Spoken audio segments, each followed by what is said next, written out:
O projeto da mini-reforma eleitoral, que deve ser votada nesta semana pela Câmara, abre brechas que afrouxam a aplicação da lei da ficha limpa e também da lei de improbidade administrativa. Políticos acusados de compra de votos ou que realizaram gastos ilícitos durante a campanha podem, por exemplo, não enfrentar mais processo de cassação do mandato. O texto cria uma opção mais branda de punição para esses casos, que é o pagamento de uma multa que varia entre 10 mil e 150 mil reais. Além disso, um candidato que tenha revelado um segredo de Estado, se beneficiado com uma licitação pública, vazado informações privilegiadas ou praticado nepotismo, também poderá disputar as eleições. A mini-reforma eleitoral poderá ainda afetar a gestão de recursos para candidaturas negras, abrindo margem para que os partidos possam manejar o recurso como quiserem. Vamos começar essa rodada com o Roberto Mota, que também acompanha essas tratativas da mini-reforma eleitoral. Mota, eu pude acompanhar algumas manifestações ao longo das últimas semanas e alguns entendiam que nem era necessário fazer essa reforma agora. Enfim, outros entendem que alguns ajustes precisam ser feitos, mas alguns itens não agradam a muitas pessoas, sobretudo nós que não somos políticos, né? Queria te escutar. A reforma é necessária, Daniel, mas não essa. Essa é uma reforma que só interessa aos políticos. O que acontece é que a legislação eleitoral brasileira, especialmente quando ela trata de coisas como propaganda eleitoral ou prestação de contas, é muito complexa. Qualquer pessoa que for candidato a alguma coisa no Brasil precisa ter, no mínimo, um excelente contador e um advogado excepcional. Se não tiver isso, pode ter problemas sérios. Muita gente diz, quando se fala de eleição, que falta fiscalização. É preciso parar e entender o tamanho do nosso problema. Além da legislação complexa, há um número gigantesco de candidatos. Só na última eleição municipal, em 2020, concorreram mais de 500 mil de candidatos às vagas de vereadores e prefeitos. Como é que se fiscaliza em detalhe tudo isso? É impossível. Essa mini-reforma eleitoral, ela toca em alguns assuntos como prestação de contas, prazo de inelegibilidade e distribuição das chamadas sobras eleitorais, que é um troço complicado que vem do sistema proporcional de votação. São alterações nas regras que vão, de alguma forma, facilitar a vida dos candidatos, mas que trazem pouco ou nenhum benefício para o eleitor. Certo. Antes de passar para o nosso próximo comentarista, eu queria chamar a enquete do dia. Uma pergunta sobre algo relevante do noticiário que a gente publica no portal da Jovem Pan News para saber justamente a sua opinião. Você acha que o presidente deve se hospedar em embaixadas durante viagens internacionais, não obrigando o Estado a pagar as diárias em hotéis luxuosos? Vote jovempan.com.br, é o portal de notícias da Jovem Pan News. Você vai ficar por dentro dos principais destaques do dia, vai conhecer um pouco do trabalho dos nossos jornalistas, também os vídeos dos principais programas e telejornais são publicados, além dos textos dos nossos articulistas, como por exemplo o Dantas, que sempre publica notícias e artigos por lá. As pessoas que já entraram e registraram seus votos, a imensa maioria, 93,33%, disseram que sim. Acham que o presidente deve se hospedar em embaixadas durante viagens internacionais com o objetivo, claro, de economizar. Já uma pequena fração, 7,69% disseram que não, agora virou, né? 7,02% disseram que não, entendem que o presidente deve se hospedar em hotéis, inclusive, mesmo que isso gaste muitos recursos do erário público. E quero também fazer um convite para as pessoas, além de entrar no portal da Jovem Pan News para prestigiar as nossas redes sociais. Tem o YouTube, tem o Instagram, tem o X, enfim, todas as plataformas digitais, Jovem Pan News e também programa Os Pingos nos Is. Daqui a pouco eu vou ler algumas mensagens no nosso chat, sempre agradecendo demais a sua parceria aqui no programa. Valeu mesmo, Pingos, você sabe, é a original. Agora, José Maria Trindade, também queremos ouvi-lo acerca da mini-reforma eleitoral. Zé, quando um projeto une esquerda, centro e direita, o povo deve ficar atento por quê?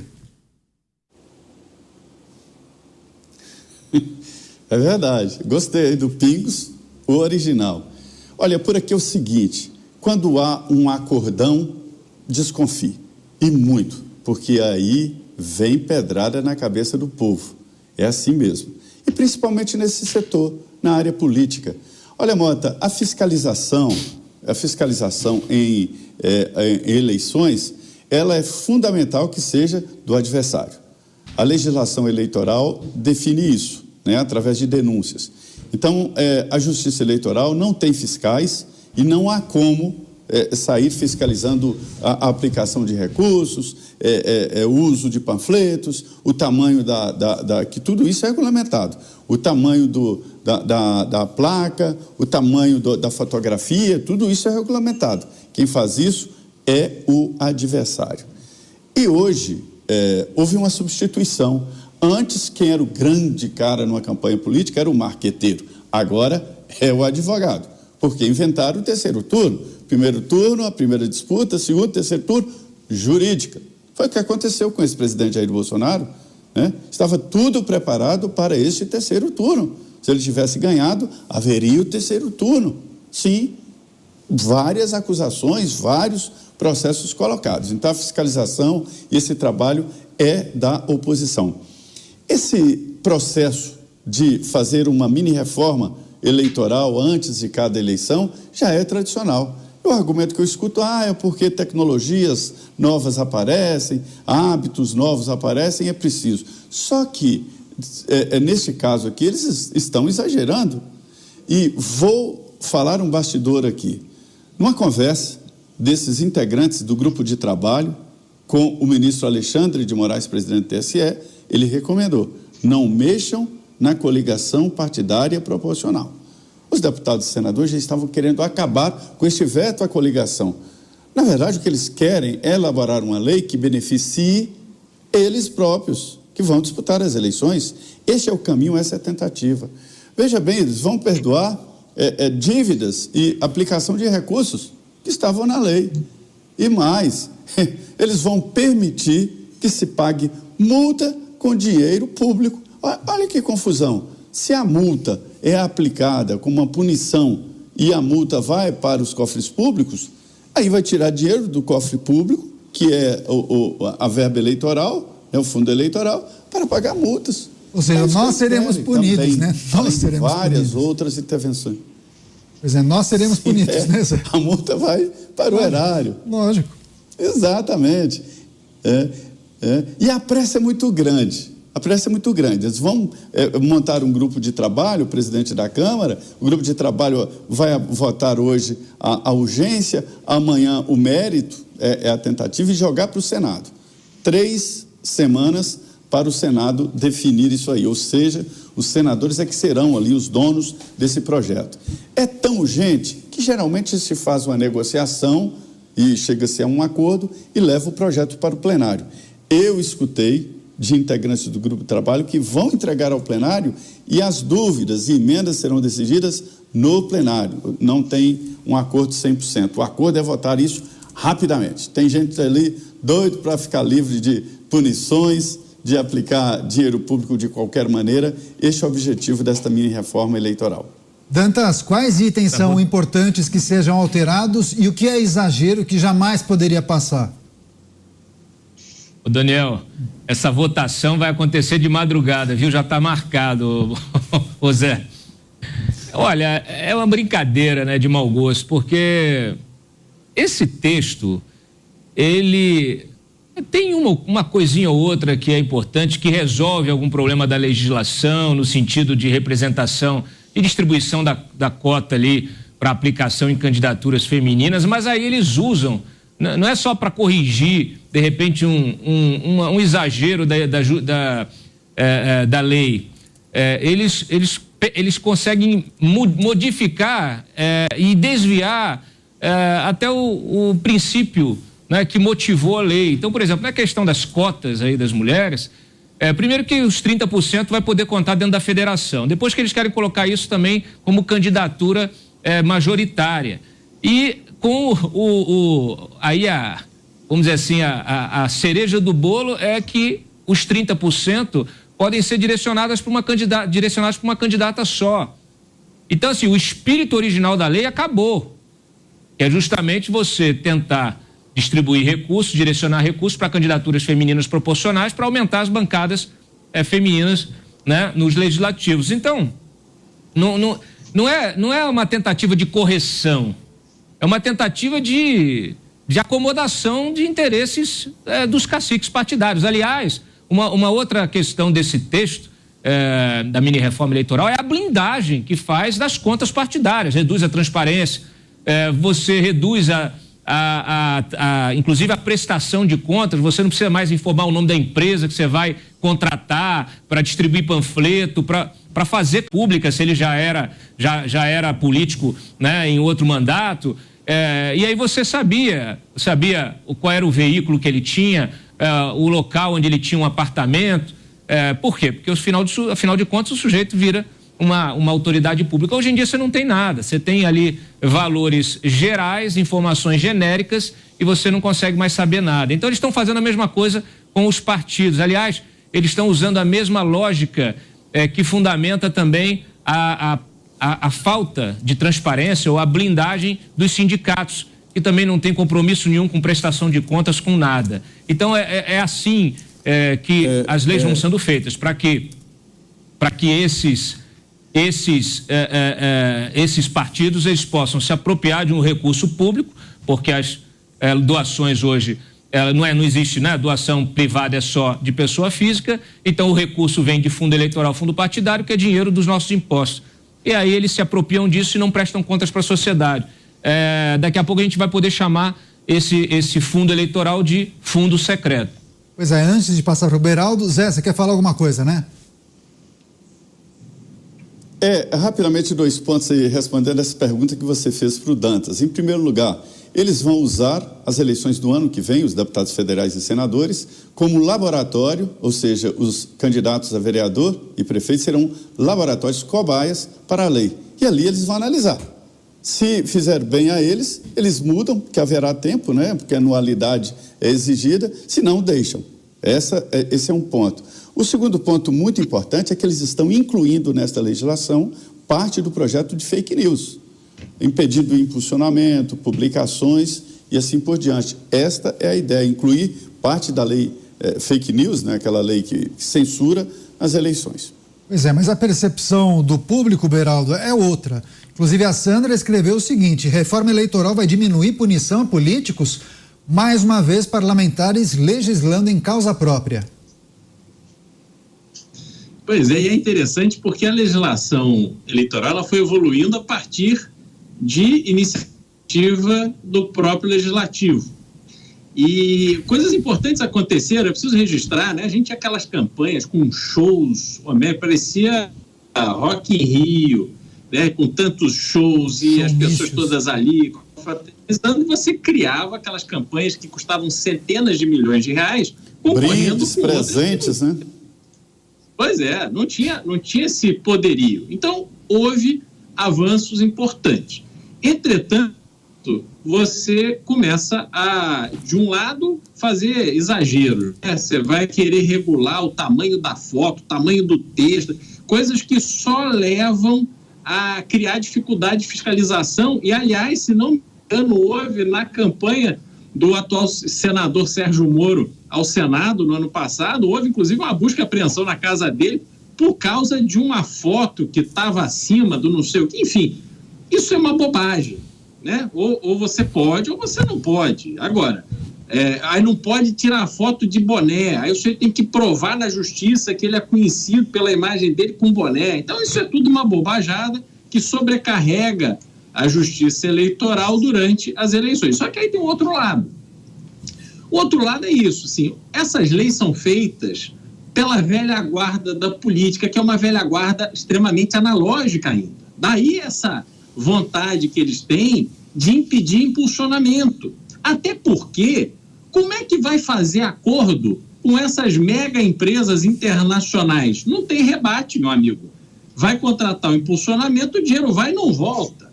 Então você tem ali desafios que essas pessoas não gostam. Elas querem fazer o contrato com a gráfica, quer ter o contrato ali com tudo que é físico para poderem usar das velhas práticas aonde o sujeito sai de uma campanha mais rico do que entrou. Isso precisa acabar. E como é que acaba com isso? Se for para fazer uma legislação eleitoral séria, o que precisa ser discutido no Brasil é o repasse de dinheiro público para fazer campanha.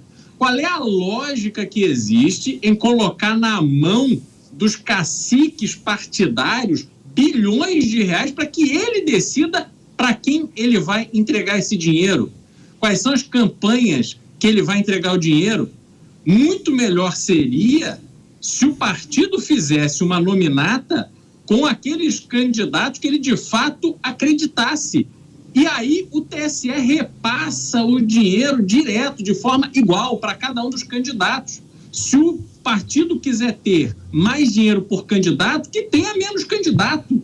Se ele quer dar oportunidade para todos os candidatos, todos terão de forma igual. Mas nós precisamos acabar com isso, porque aí ficam os partidos incentivando um monte de candidato que não vai absolutamente a lugar nenhum, que eles recebem o dinheiro da campanha deles, fazem material para outro e é um faz de conta danado, e você simplesmente não tem renovação no cenário político. Nós precisamos que a legislação eleitoral promova a renovação para aquelas pessoas que estão ali, líderes de comunidade, pessoas que têm uma influência num determinado ambiente, possam se viabilizar eleitoralmente, mas eles sempre perdem para quem tem mais dinheiro. Fala aí, Dantas. Não, é isso, você tocou num ponto essencial que eu já ouço há muito tempo, porque assim, você não tem a regulamentação da distribuição do fundo eleitoral. O fundo eleitoral foi criado com a distribuição para os partidos, de acordo com as bancadas. O objetivo na cabeça do cacique partidário é fazer uma bancada cada vez maior para ele ter acesso a um valor maior, para poder fazer uma bancada maior, para ter acesso a é um negócio sem fim. Aí ele vai atrás de influenciador, vai atrás de artista, e aí vai reduzindo a qualidade técnica, inclusive do próprio parlamentar. Então, enquanto a gente, quer dizer, em vez dessa mini-reforma discutir justamente uma melhor distribuição, reduzindo o poder dos caciques, não, está fazendo o contrário, está aumentando o poder dos caciques. A gente hoje tem uma república de caciques, partidários, que escolhem, inclusive quando a gente vai olhar o Congresso, a gente vê que apesar das mudanças que foram feitas recentes, a quantidade, o percentual de parlamentares eleitos, especialmente deputados, né, eleitos pelo voto direto, ela é ínfima. Então, no final das contas, quem está lá por causa da legenda, está lá por causa da estratégia eleitoral do cacique. Então, não tem como o povo se sentir representado no Congresso Nacional com esse sistema do jeito que está. Pois é, Mota, você quer fazer algum tipo de comentário? Eu quero. Eu vou bagunçar aqui um pouco o consenso. Eu acho que eu preciso chamar a atenção para duas armadilhas que existem nessa discussão, da forma que ela geralmente ocorre. Primeiro, é uma coisa com a qual a gente é doutrinado aqui no Brasil desde cedo. A gente é levado a acreditar que quanto mais regulamentação, melhor. Então tem que ter lei para tudo, tem que ter regulamentação. É como, eu não sei quem foi que falou isso, foi o Beraldo, foi o Dantas, ou se foi o Zé Maria, mas as regras para propaganda eleitoral assim fazem você rir. Porque está lá o tamanho do santinho especificado, são 7,5 centímetros num lugar, 4,5 no outro, e se você tiver 1 centímetro a mais, aquilo ali pode dar um processo para você. Então, meus amigos, não adianta regulamentar até o infinito. Isso só resulta na regulamentação ser usado como uma arma seletiva contra quem não tem meios para se defender. Quem já participou de uma campanha eleitoral já notou. Mas tem gente que faz o que quer e nada acontece. Tem outro que entrega um recibo de uma cópia xerox de R$2 duplicado e as contas ficam em pendência eleitoral. A segunda armadilha para a qual a gente precisa estar atento é a seguinte: ou a gente libera o financiamento de campanha para quem quiser doar, doa, inclusive empresas, ou a gente, quando adota essa história do financiamento público, é dinheiro público, é dinheiro que deveria estar indo para educação, para saúde, para segurança, que inevitavelmente vai parar na mão dos caciques políticos. É ilusão a gente achar que um caminhão desse de dinheiro não vai ser o motor principal da atividade política. Então, se a gente acha isso, por que não liberar? Faz como nos Estados Unidos. Deixa quem quiser doar, doa. É lógico que empresas vão doar com segundas intenções, mas hoje elas fazem isso de outra forma. Não era melhor que fizessem pelo menos de forma aberta e ficasse registrado lá? Eu só queria dar esse tempero aí na discussão. Vai lá, Zé Maria quer fazer também um complemento e várias pessoas defendem justamente essa teoria do Mota, viu? Que empresas voltem a financiar as campanhas. Vai lá, Zé. Essa armadilha que o Mota citou aí, existe uma armadilha dentro da armadilha. Porque, Mota, eu falei sobre por que descer a detalhes. Acontece que no Brasil, o Tribunal Superior Eleitoral, a Justiça Eleitoral, é a única justiça que legisla. E é legal a legislação. Porque quando há um vácuo, quando há a possibilidade de interpretação, o TSE acaba elaborando normas, que são leis. As normas elaboradas pelo TSE. E os deputados dizem que querem fechar essa possibilidade. É impossível. Logo depois desta legislação, o TSE vai se reunir e definir normas, ou seja, legislações. É assim mesmo, a Justiça Eleitoral legisla através da normatização, para se ter uma ideia, o poder da Justiça Eleitoral no Brasil. Por outro lado, Mota, quem instituiu o financiamento público de campanha eleitoral foi o Supremo, ao proibir a doação para a campanha eleitoral. É claro que nos Estados Unidos existe a possibilidade, mas é transparente. Ninguém pode receber caixa 2. É crime grave, né? E é transparente. E as empresas, a segunda intenção de lá não é roubar, a segunda intenção é lobby, defender o setor. E isso é muito aberto. Lá as pessoas sabem, se você votar em fulano de tal, você está votando no lobby de laranja, do leite, de indústria automobilística, assim por diante. Fica transparente. Isso é